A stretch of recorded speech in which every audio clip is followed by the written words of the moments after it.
Next बात देखिए बेटा कि आपको बताया था इससे पहले कि किसी त्रिभुज की 3 भुजा दी हैं। जैसे मान लीजिए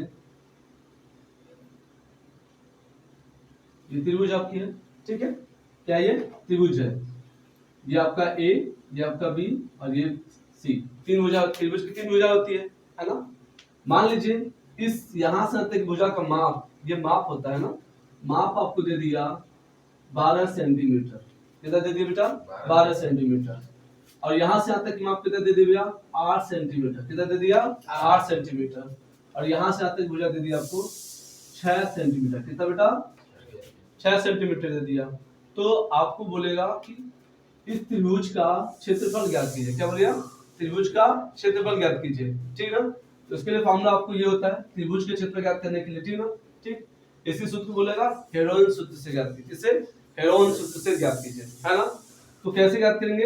इस एग्जांपल के लिए आपको हल कैसे करेंगे बेटा? देखिए हल लिखेंगे, हल आपका सब कुछ यही है ना। हल लिखेंगे त्रिभुज का परिमाप, त्रिभुज का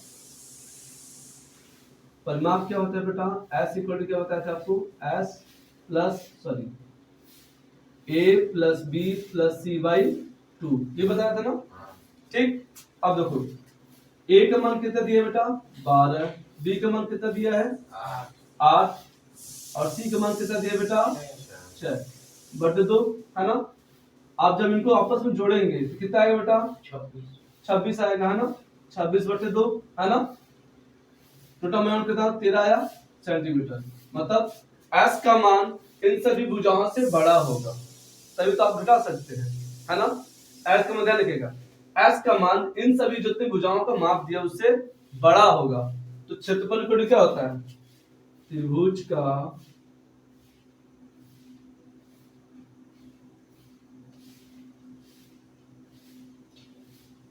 क्षेत्रफल क्या होता है बेटा? अंडर रूट, है ना। S minus A, S minus B और S माइनस C। होता है नहीं होता है? यहां से आप जब सॉल्व करेंगे इसको, S का मान 13, 13 माइनस 12 है बेटा, 13 माइनस 8, फिर 13 माइनस 6, ठीक ना। आप यहां से इसको सॉल्व कर लीजिए। कैसे? देखिए 13 में आपको 12 घटाएंगे तो कितना आएगा बेटा? 1 गुणे, क्योंकि यहाँ पर गुणा लगेगा। 13 में 8 घटाएंगे तो बेटा कितना आएगा? 5, फिर 13 में 6 घटाएंगे तो कितना आएगा बेटा? 7, ठीक है ना।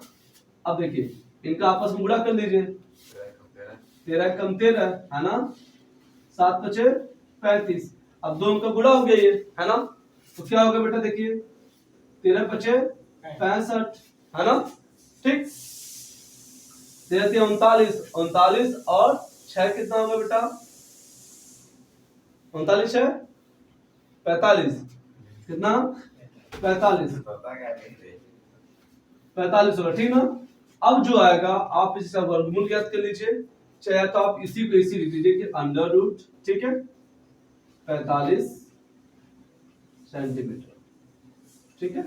ये आपका स्क्वायर, क्योंकि कभी भी आप क्षेत्रफल ज्ञात करेंगे तो स्क्वायर आता है। आगे समझ आप लोग को? चलिए बता दीजिए।